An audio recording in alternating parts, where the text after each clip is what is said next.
Let today's session of the Velshi Band Book Club commence. I am thrilled to be joined by Dr. Imani Perry, professor of African American Studies at Princeton University. Dr. Perry has written extensively about Zora Neale Hurston and her critical works, and Dr. Ibram X. Kendi, who is the founding director of the Boston University Center for Anti-Racist Research. He's a New York Times best-selling author. He's written numerous books, including 6 children's book adaptations of Hurston's writing. Magnolia Flowers out now. The Making of Butterflies will be out in March. And Dr. Perry is the author of books including South to America. We've had the privilege of having these two guests on our show before, and we're happy to invite you back. Thanks for being here on the Velshi Band Book Club.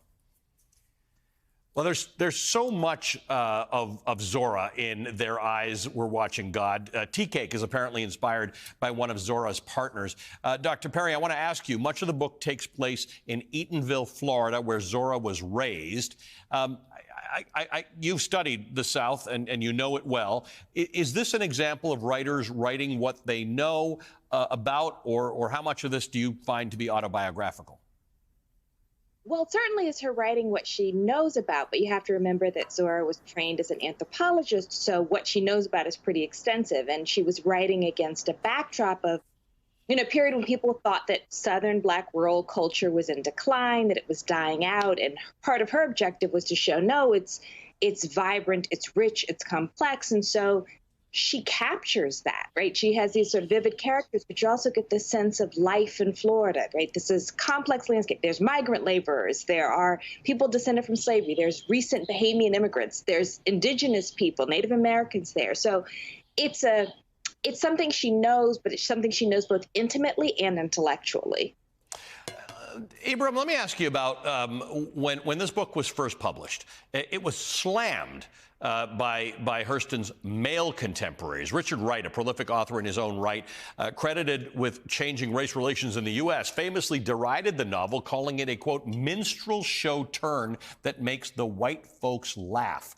Talk to me. This is one example. There were lots of strong reactions. Why, and what were they based on, and why did they happen?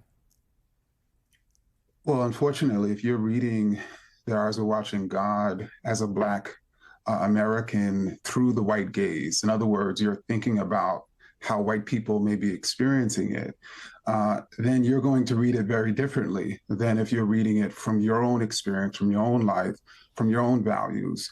And I think Zora wrote for Black people, but there were other novelists at the time who in many ways wrote for white people, and they wrote characters who were either exceptional or characters who were living under the foot of white racism. And they did that because they wanted to expose white racism or demonstrate Black excellence. But Zora thought it was important to demonstrate the complexity of Black people, the imperfections of Black people. And that's actually what makes Black people human.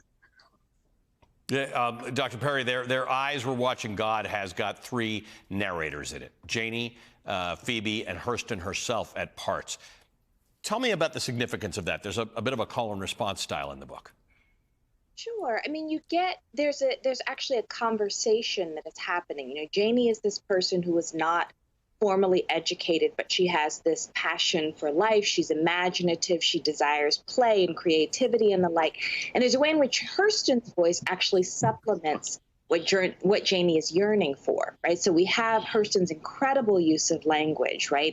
And the way in which she draws from the folk vernacular to build these beautiful sentences. And then you have her best friend, Phoebe, Janie's best friend, Phoebe, who in many ways, Janie is making her case to, explaining a life. She's a person who is rejected by many for not fulfilling sort of the expectations of a respectable woman.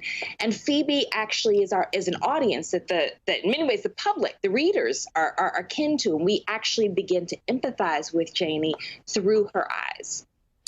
Dr. Kendi, this is an interesting situation where we've got a book that young people should read, or at least should have access to, but you've done something else. You've actually helped create children's adaptations of it. Tell me about that. Why is it important for children to have access to Hurston, and what sparked the discussion about these children's adaptations that you're involved in? Well, at first, I think you mentioned her book being challenged in 1997 at a high school in Virginia, Stonewall Jackson High School. That was actually my high school. And I ended up not reading Zora Neale Hurston in high school. And I just think it's incredibly important for not just high school students, even elementary age students, even our babies, the youngest of children, to be reading the beautiful literature and short stories and the folklore that Zora created as early as possible. And I think that's what's propelled me and driven me to adapt some of Zora's treasure trove for children. Imani, Zora Neale Hurston and Alice Walker are linked because of Alice Walker's essay on Hurston in 1970. The imagery of Alice walking through the field looking for Hurston's grave is visceral. Tell me a bit about that. Sure. I mean, one of the things that's extraordinary is, and this is not unusual, but that, you know, the loss of so many extraordinary writers, the African American tradition, and particularly Black women writers, and this tradition of going back, and it's incredibly robust in the 70s when Walker is doing this, and actually restoring these writers to their appropriate prominence. And so Alice Walker actually she embraces Hurston as her literary ancestor and actually brings her back to us. I mean, we wouldn't have Hurston the way that we do without Alice Walker. And I think, you know, that tradition is a really important piece of what is happening in the context of African American literature over the course of the 20th century.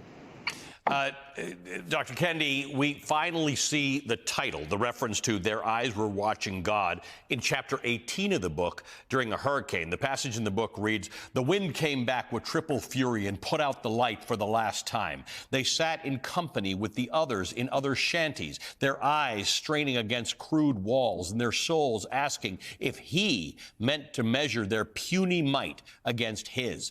They seemed to be staring at the dark, but their eyes were watching God," end quote. Tell me about this moment. Well, let me actually just share, I think, what it meant to me, and the beauty about fiction is we can all interpret it, you know, in different ways. You know, towards the end of the book, Zora also writes Janie, stating that there are two things that everyone needs to do for themselves. One is to be able to go to God, and the other is to learn to love oneself. And so, as you mentioned earlier, the critical importance of self-love, particularly among Black women, but really for us all, is one of the defining themes of this text. In many ways, when we're watching God, we're also watching love. Dr. Perry, you know, when I was doing that setup in the last break, I could see the two of you sitting there waiting because my director puts it up in the screen. And I saw that when I talked about the fact that I read it as a love story and it was about self-love, I saw you sort of nodding. There was something there that you connected with. No, it's an incredible love story, and it's sort of extraordinary that it resonates so deeply even today, right? So that, you know, there's all kinds of ambition in the novel. The men who Janie partners with, they have various kinds of ambition: build a town, or achieve wealth, or be the best gambler in the world, right?